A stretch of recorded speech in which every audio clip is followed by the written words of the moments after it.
went to the Playboy Mansion a few times. I must say, I saw a few things. Obviously, women were exploited, but we never said that then. They chose to do that and wear those little scantily clad outfits and the bunny ears. And it was like a real big thing to be a Playboy bunny. But after Diane Parkinson, she left the show, one of the other models, and she and Bob did have a sexual relationship when I first got there in 1990, and for about a year. And then he really didn't end the relationship admirably, but she was really kind of woman scorned, and she finally left. And when she did, she thought about it. When she saw that newer, younger model come aboard, Gina Lee Nolan, and she was kind of thinking twice if she had made the right decision to leave or not. And so she said, I'm going to fix him. It was sexual harassment. And she did. She put it out there, Bob Barker, headline, sexual harassment, Barker, sexual, da-da-da. It was really kind of ugly at first. And of course, Bob got ahead of the game and said, I did not, have was not sexual harassment with her. And he said, I'm not paying this woman one red penny, 1 red cent. But it tainted his personality. You see something out there on the headlines, front page, and then maybe a couple months down the line after things have been resolved, it's in the middle of the page and the vindication. A lot of people don't know that, and they still hold that persona over his head. And that really tarnished his reputation. And it really left a bad effect on his whole personality. It changed a lot around the whole chemistry of the show and with the models, as how he talked to us, how we were treated, and a lot of different things. Yeah. And that's interesting because it seems like there's a lot of actors or even actresses that kind of play a certain role or maybe TV personas that play a certain good image role, but behind closed doors, it's other things happening. You brought up Bob Barker, and I thought about instantly all the kind of recent scandals that are happening today in today's time that still continue. But I think in this aspect, it didn't seem like that he didn't end up in jail. Did he end up in jail? No, hell no. He Right. wasn't guilty. Of anything.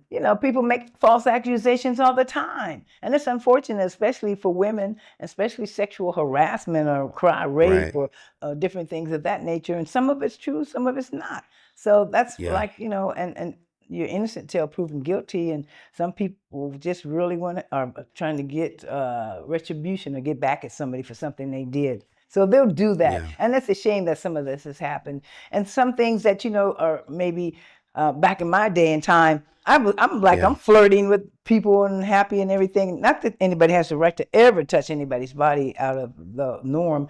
And so it just gets to the point where a compliment becomes problematic because women feel that man is doing or saying something that they're taking by, girl, you sure look good in that red dress. They be like, well, he got real fresh with me at work and tell me I look good. Why are you looking at my, bitch, you wore the red dress, you do look good.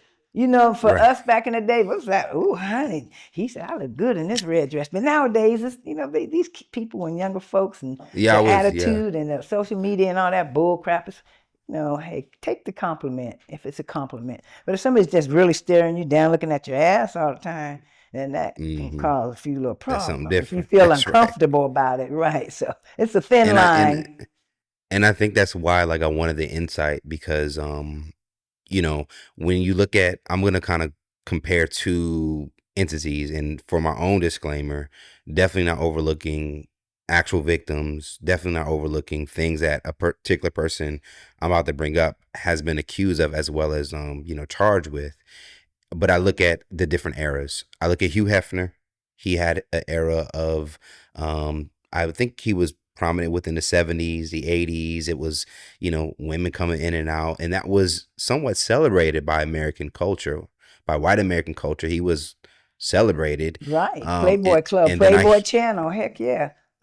Yeah, and especially what they would do at the mansion and different stories. And he never ended up in prison for those accusations.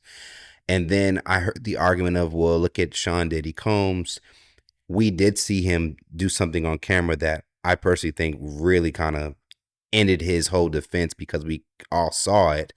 At the same time, some of his behavior looked like it kind of aligned with the things and the sex parties and the accusations that Hugh Hefner had. Just from your insight or your vantage point, do you think race plays into part of where those men landed in terms of like history and yeah, the culture today? Well, it's the sign of the times, evidently, and of course, Hmm.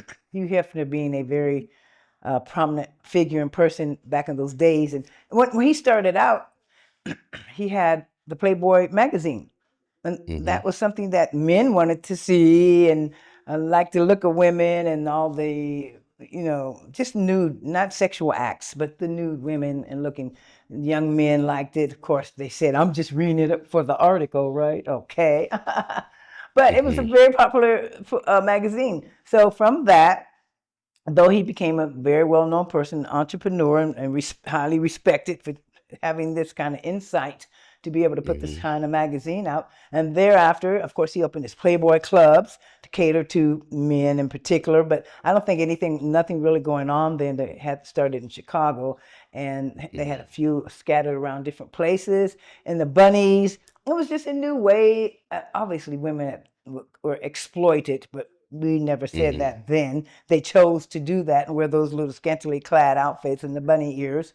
And it was like a real big thing to be a Playboy bunny. So, I mean, there are Hmm. women who like to, show themselves, their bodies, to get paid for. It's a lot of fun and Hmm. what have you. But the things that he was doing Mm. at that, I went to the Playboy Mansion a few times. I must say, I saw a few things. I won't say what, Okay. in the grotto. Yeah, I and heard about the grotto. yeah, and he did what he did. A lot was going on there, but it was kept there because it was like a kind of society unknown to others outside of it that were not able to get in there. But what goes on in the Playboy Mansion stays at the Playboy Mansion.